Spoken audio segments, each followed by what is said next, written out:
Hari ini, saudaraku, kita akan melihat disiplin di dalam berdoa. Jadi dalam berdoa juga harus ada disiplin.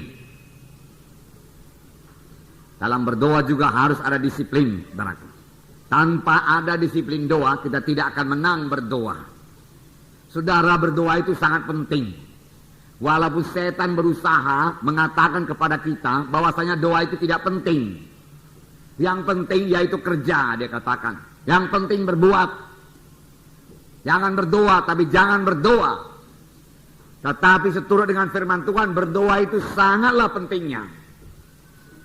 Minggu yang lalu kita dengarkan pentingnya doa itu. Ada beberapa contoh pada waktu itu. Contoh yang pertama yaitu mengenai bangsa Israel berperang dengan bangsa Amalek. Lalu Musa menyuruh Joshua berperang. Joshua berperang di bawah, tetapi Musa naik ke atas gunung. Firman Tuhan berkata, sepanjang tangan Musa diangkat ke atas, berdoa kepada Tuhan, maka menanglah Israel. Tetapi ketika tangan Musa menjadi penat dan tangan Musa turun, maka kalahlah Israel. Jadi saudaraku, di sini nyata saudaraku bahwasanya peperangan itu ditentukan oleh doa Musa kepada Tuhan. Kemenangan kita anak-anak Tuhan ditentukan juga oleh doa kita. Sudah pasti saudaraku, Tuhan mengendaki bangsa pilihannya menang, bangsa Israel menang. Demikian juga sekarang ini sudah pasti Tuhan mau memberkati kita. Pasti Tuhan mau hidup kita ini berkemenangan dan berhasil. Tetapi jika kita tidak berdoa, hal itu tidak mungkin terjadi, saudaraku. Akhirnya Harun dan Hur yang menyertai Musa di atas gunung itu mendapat akal. Dia suruh Musa duduk di atas batu. Lalu Harun dan Hur mengangkat tangannya ke atas. Firman Tuhan berkata, dengan demikian tangan Musa terangkat ke atas sampai matahari terbenam. Dan dengan demikian bangsa Amalek dikalahkan oleh orang Israel. Jadi peperangan itu dimenangkan oleh doa. Oleh doa. Walau Tuhan menghendaki bangsa Israel menang, tetapi kalau bangsa Israel tidak berdoa, maka kemenangan tidak jadi. Begitulah pentingnya berdoa. Jadi tanpa berdoa tidak ada kemenangan. Kalau saudara lihat perjalanan Bani Israel, saudaraku, mereka mulai memasuki tanah Kanaan. Sudah mengalahkan Jericho, sudah mengalahkan saudaraku Ai. Nah, mereka mau memasuki kota-kota lain. Dan kota-kota lain mulai ketakutan akan kedatangan bangsa Israel. Lalu ada satu kota, kerajaan yang dekat dengan mereka, orang-orang Gibeon. Lalu mereka menipu. Mereka membawa pakaian-pakaian yang sudah usang, roti-roti yang sudah berjamur. Lalu mereka datang menjumpai Joshua dan panglima-panglimanya. Dan mereka berkata, saudaraku, kami ini datang dari jauh. Oleh sebab itu janganlah ganggu kami. Kami bukan penduduk negeri sini, dia katakan. Inilah dia roti kami yang kami bawa masih segar-bugar. Tetapi ketika kami sampai di sini sudah berjamur, dia katakan. Dan saudaraku, Israel lupa berdoa. Dalam Joshua pasal 9 dikatakan apa yang terjadi. Ayat 12 mulai saya bacakan. Inilah hasilnya kalau tidak berdoa, ditipu oleh setan, saudaraku. Oleh sebab itu kita perlu sekali berdoa. Joshua pasal 9 ayat 12. Inilah roti kami, masih panas ketika kami bawa sebagai bekal dari rumah. Pada hari kami berangkat dan berjalan mendapatkan kamu. Tetapi sekarang lihatlah, telah kering dan tinggal remah-remah belaka. Inilah kirbat-kirbat anggur yang masih baru ketika kami mengisinya. Tetapi lihatlah, telah robek. Dan inilah pakaian dan kasut kami. Semuanya telah buruk-buruk karena perjalanan yang sangat jauh itu. Lalu orang-orang Israel mengambil bekal orang-orang itu. Tetapi tidak meminta keputusan Tuhan. Maka Joshua mengadakan persahabatan dengan mereka. Dan mengikat perjanjian dengan mereka. Bahwa ia akan membiarkan mereka hidup. Dan para pemimpin umat itu bersumpah kepada mereka. Tetapi setelah lewat 3 hari, sesudah orang Israel mengikat perjanjian dengan orang-orang itu, terdengarlah oleh mereka bahwa orang-orang itu tinggal dekat mereka, bahkan diam di tengah-tengah mereka. Hal yang perlu kita perhatikan di sini dikatakan dalam ayat 14. Lalu orang-orang Israel mengambil bekal orang-orang itu, tetapi tidak meminta keputusan Tuhan. Dengan kata lain, Israel lupa berdoa. Lalu mereka tertipu oleh orang Gibeon, karena mereka lupa berdoa. Saudaraku, ini juga terjadi bagi anak-anak Tuhan. Kapan anak-anak Tuhan lupa berdoa, mereka dengan mudah ditipu oleh setan. Saudaraku, Saya percaya kalau kita membekali diri kita berdoa cukup pada pagi hari, di mana kita memperoleh persekutuan dengan Tuhan, saudaraku, dan mendengarkan suara Tuhan, menerima pimpinan Tuhan pada hari itu, maka hari itu kita tidak bisa ditipu oleh setan, bahkan tidak bisa ditipu oleh orang lain, saudaraku. Karena Roh Kudus Maha Tahu akan menyertai kita, akan memberitahu kepada kita kapan ada orang yang mau berbuat jahat kepada kita, saudara. Tetapi Israel lupa berdoa. Biar ini pelajaran bagi setiap anak-anak Tuhan supaya jangan lupa berdoa. Berdoa itu penting sekali bagi setiap anak-anak Tuhan, saudaraku. Tetapi setan mengatakan doa itu tidak penting. Itu paling belakangan aja itu. Dia katakan, kerjakan dulu pekerjaanmu yang lain. Inilah sebabnya, saudaraku, firman Tuhan dalam Efesus 6 ayat 18 berkata, berdoa dan berjaga-jagalah. Berdoa dan berjaga-jagalah. Kita harus berdoa, kemudian kita berjaga-jaga. Berjaga-jaga terhadap tipuan setan yang mengatakan doa itu tidak penting. Doa itu tidak penting. Minggu yang lewat kita dengarkan satu contoh lagi. Masih ada contoh-contoh yang lain. Tuhan berkata kepada Elia, Elia tunjukkan dirimu kepada Ahab, sebab aku mau menurunkan hujan. Tuhan sudah mau menurunkan hujan kepada bangsa Israel. Tapi Elia terlaku harus berdoa. Elia menunjukkan dirinya kepada Ahab. Lalu dikatakan bawa semua nabi-nabi Baal, nabi-nabi Asera. Dia katakan, lalu mereka bertanding terlaku di atas gunung Karmel. Apa yang terjadi? Api Tuhan turun menyambar persembahan Elia. Tetapi tidak ada api turun yang menyambar persembahan nabi-nabi Baal, nabi-nabi Asera. Lalu nabi Baal, nabi-nabi Asera ditangkap, saudara. Kemudian dibunuh di sungai Kison, jumlahnya 850 orang. Tapi hujan belum turun juga. Walau Tuhan sudah berjanji, aku mau menurunkan hujan. Apakah diperbuat oleh Elia? Elia naik ke atas gunung Karmel lalu berdoa dengan keningnya di antara kedua lututnya. Dia berdoa dengan bersungguh-sungguh. Dia minta kepada Tuhan supaya hujan turun. Dia harus berdoa sungguh-sungguh walaupun Tuhan sudah berjanji. Sekali berdoa belum ada apa-apa, namun dia tidak berhenti berdoa. Ini nanti akan kita lihat lagi apa yang terjadi sesudah berdoa. Walau jawaban belum kelihatan, saudaraku, tekun terus berdoa. Pegang terus janji Tuhan. Saudaraku, jangan mundur daripada pengakuan iman saudara setelah berdoa, walau jawabannya belum kelihatan. Demikian kalau kita berdoa buat kesembuhan, walau kesembuhan belum kelihatan, firman-Mu tidak berubah Tuhan, aku pegang firman-Mu Tuhan, katakan. Elia berkata, engkau berkata turunkan hujan, pasti engkau turunkan hujan. Dia menyuruh hambanya, lihatlah ke atas laut. Dia lihat, saudaraku, ke sebelah laut tidak ada apa-apa, sama saja, keadaan tidak berubah. Kadang-kadang sudah berdoa, keadaan kelihatannya tidak berubah, bahkan bertambah jelek. Tapi apakah kita berhenti berdoa? Tidak, saudaraku. Itu mengajak kita lebih tekun berdoa. Elia berdoa lebih tekun lagi sampai 7 kali dia berdoa. Pada kali yang ke-7 kelihatan awan sebesar tapak tangan. Lalu hambanya berkata, ada awan sebesar tapak tangan, apakah gunanya itu? Tetapi Elia berkata, udah cukup. Hai Ahab, naik keretamu dan kebut, dia katakan, supaya jangan kau kena hujan. Kemudian hujan turun dengan lebatnya, saudaraku. Saudara, inilah pentingnya berdoa. Firman Tuhan berkata, tidak ada padamu karena kamu tidak berdoa. Tidak ada padamu karena kamu tidak berdoa. Minta maka akan diberikan kepadamu. Tuhan memberikan kuasa yang luar biasa kepada kita. Kita boleh mengikat setan di dunia ini, lalu diikat dia dari sorga sehingga dia tidak bisa berkutik. Sehingga dia tidak bisa mengganggu kita. Tidak bisa mengganggu famili kita atau saudara-saudara kita. Itu hak yang diberikan Tuhan bagi kita. Lihat, saudaraku, dari bumi ini kita mengikat. Saya ikat engkau roh pembunuh, katakan. Engkau tidak boleh jamah, saudaraku, dalam nama Yesus. Maka, saudaraku, roh pembunuh itu diikat dari sorga. Dan tidak ada orang yang mau membunuh saudara kita itu. Ini contoh. Amin, saudara. Roh yang mau membuat celaka bagi familiku saya ikat engkau dalam nama Yesus. Lalu saudaraku, dari sorga, roh yang pembuat celaka itu diikat. Atau melalui pelanggaran diikat. Atau melalui celaka yang lain dia diikat. Dia tidak bisa berkutik. Maka tidak ada bahaya, tidak ada celaka yang menimpa kita dan keluarga kita. Amin, saudara. Nah, ini perlunya berdoa. Perlunya berdoa. Saudara, tetapi setan berkata, saudaraku, saudaraku, tidak penting itu doa, itu tidak penting. Ini tipu dayanya yang pertama, berjaga-jaga.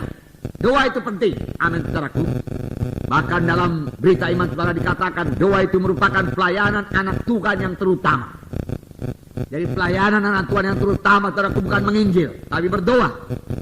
Sebab menginjil tanpa berdoa juga tidak berhasil, saudaraku. Bagaimana kita menginjil dengan kekuatan kita sendiri, tidak berhasil. Jadi doa merupakan pelayanan anak Tuhan yang pertama, bukan yang terakhir.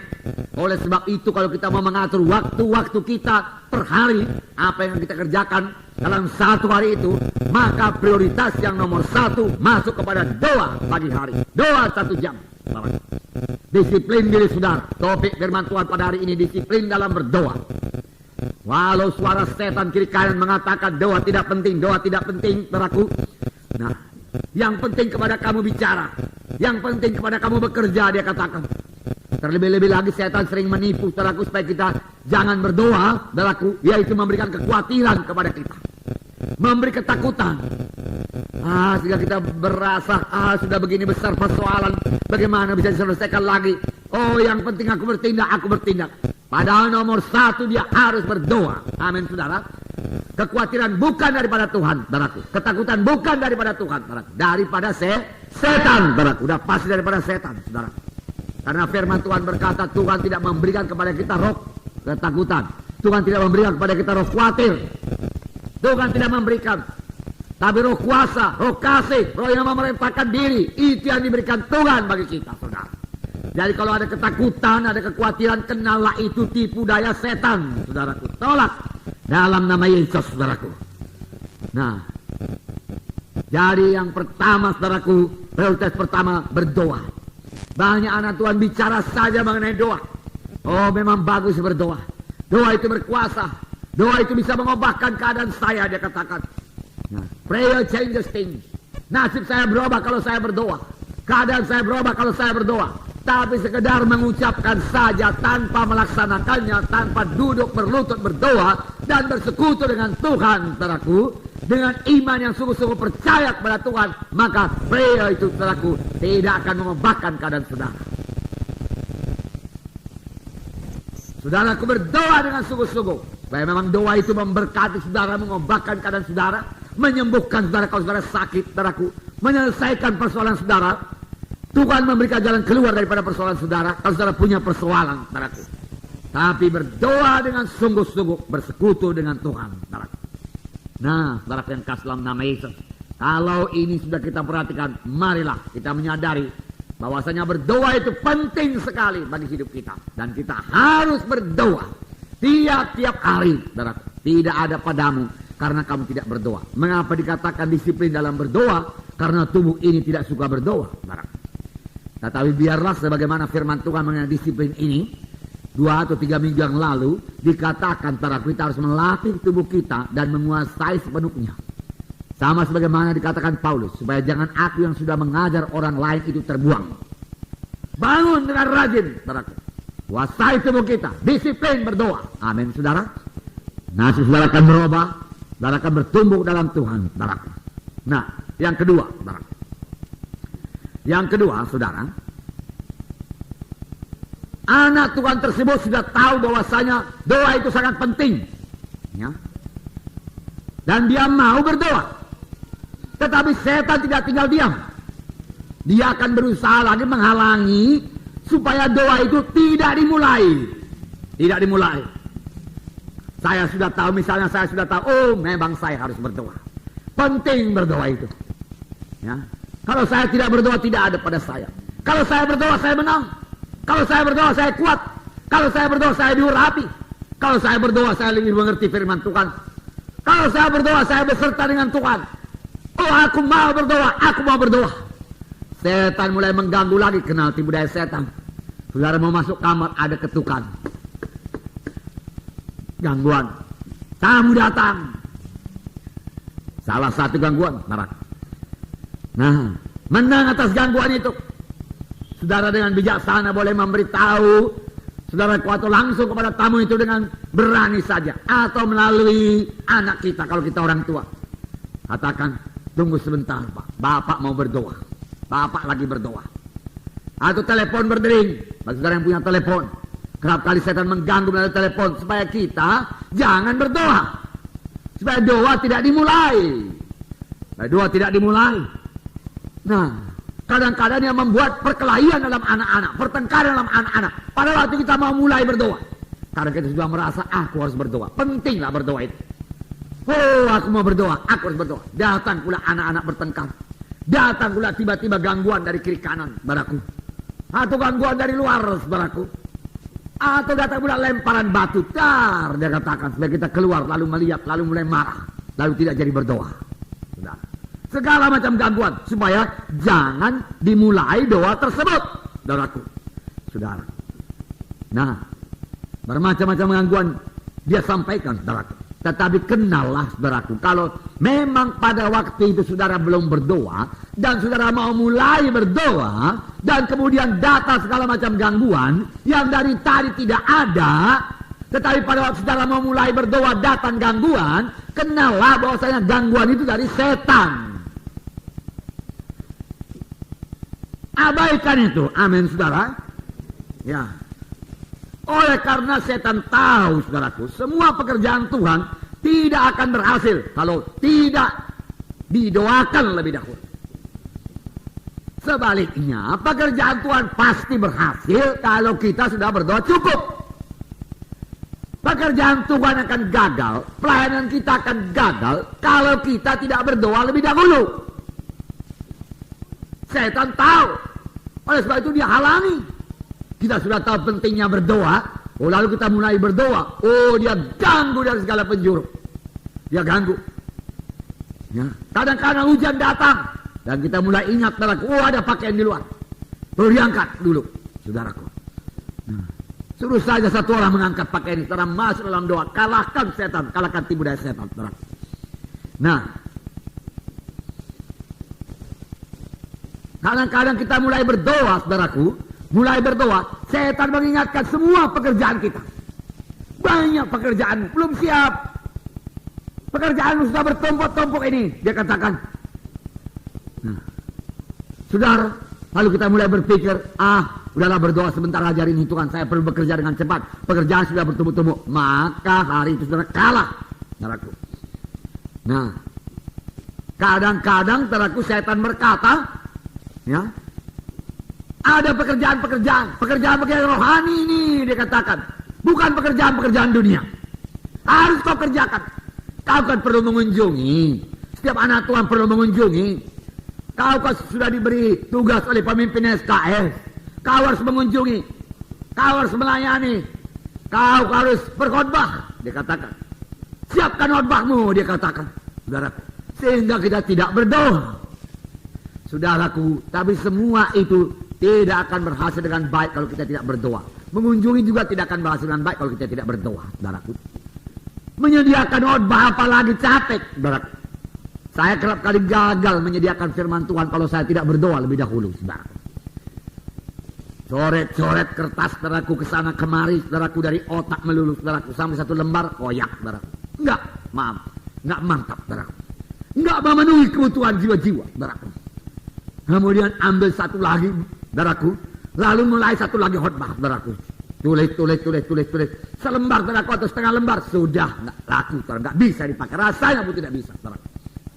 Tapi kalau sudah berdoa lebih dahulu, minimum 1 jam, saudaraku, dan dapat persekutuan dengan Tuhan, mendengar suara Tuhan, mengerti suara Tuhan, menyambut maksud Tuhan, maka firman Tuhan akan mengalir. Tinggal tuliskan aja, saudaraku. Khotbah itu sudah ada di situ. Amin, saudara. Nah, ya jangan mau ditipu oleh setan. Kalau sudah mulai berdoa, maju. Kadang-kadang, saudaraku, ya setan ini, saudaraku, memberikan pula kelemahan-kelemahan.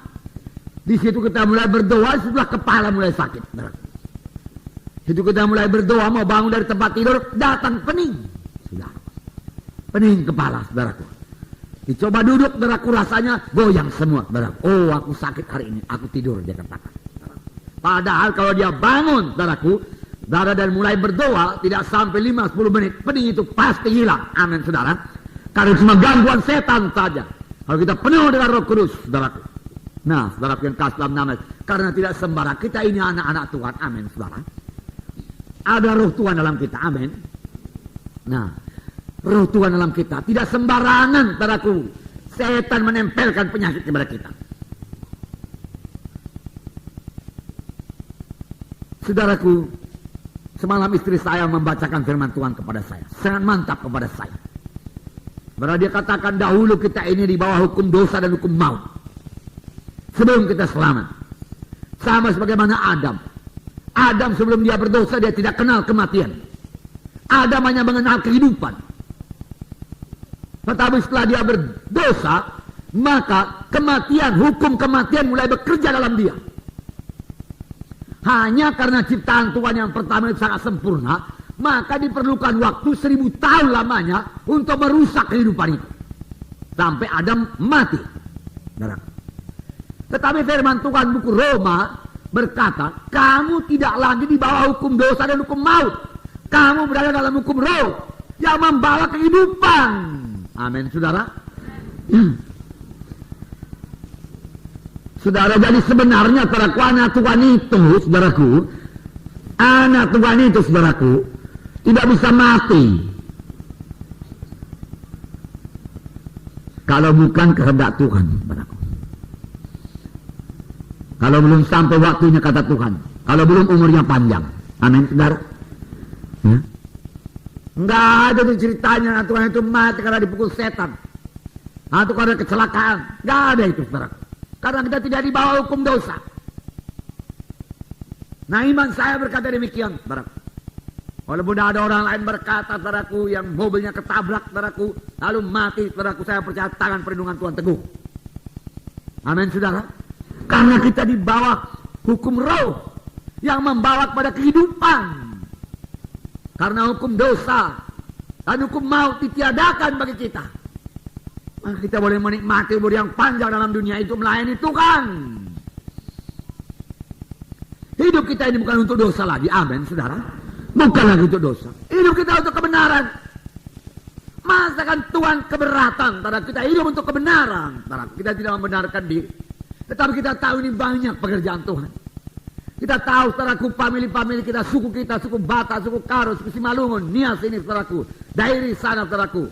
Oh, termasuk suku Chinese, suku India, masih banyak dalam kegelapan, dan kita lebih dahulu selamat, saudaraku. Dia masih terhilang, dan kita mau menginjil, saudaraku. Siap sedia mengabarkan Injil kepada mereka. Saudaraku, masukkan dalam roh saudara, saya katakan, lalu tiba-tiba Tuhan memanggil kita dalam pekerjaannya begitu sibuk, saudaraku. Saudara, Tuhan tidak akan memanggil kita. Punya semangat yang menyala-nyala buat mengabarkan Injil. Amin, saudara. Roh Tuhan hidup dan berkuasa dalam saudara. Sehingga saudara tidak di bawah hukum dosa dan hukum kematian, saudaraku. Hukum maut, tapi saudara di bawah hukum roh dan kehidupan. Ya, kehidupan yang bekerja bagi saudara. Kehidupan yang menguasai tubuh saudara. Maka lebih jauh firman Tuhan berkata, Roh Kudus menghidupkan tubuh-tubuh kita yang fana ini. Haleluya. Saya suka cita semalam waktu Bolang berkata, Mama berkata, saudaraku, dia katakan 76 tahun umur saya sekarang, satu penyakit pun tidak ada sama saya, Ben, dia katakan. Sehat saja, dia katakan. Dia baru pulang, saudaraku, melayani dari pagi hari, saudaraku, pulang kira-kira jam 3 sore, saudaraku. Kemudian, saudaraku, jam 4 dia pergi keluar lagi, saudaraku, dengan seorang anak Tuhan dari sini, saudaraku, untuk mengunjungi orang yang sakit lagi, dan baru pulang, saudaraku, jam 9 malam, saudaraku. Dan pagi hari tadi 6:30 udah pergi menjemput jiwa-jiwa, saudaraku. Entah apa lagi kerjanya siang ini, saudaraku. Mengantar jiwa-jiwa bersaksi lagi, saudara. Seperti orang muda, saudara. Hukum roh dan hukum kehidupan bekerja padanya, amin, saudara. Ya. Apa salahnya 100 tahun, 120 tahun? Kami katakan 100 tahun sama Mama, tapi dia katakan 120 tahun.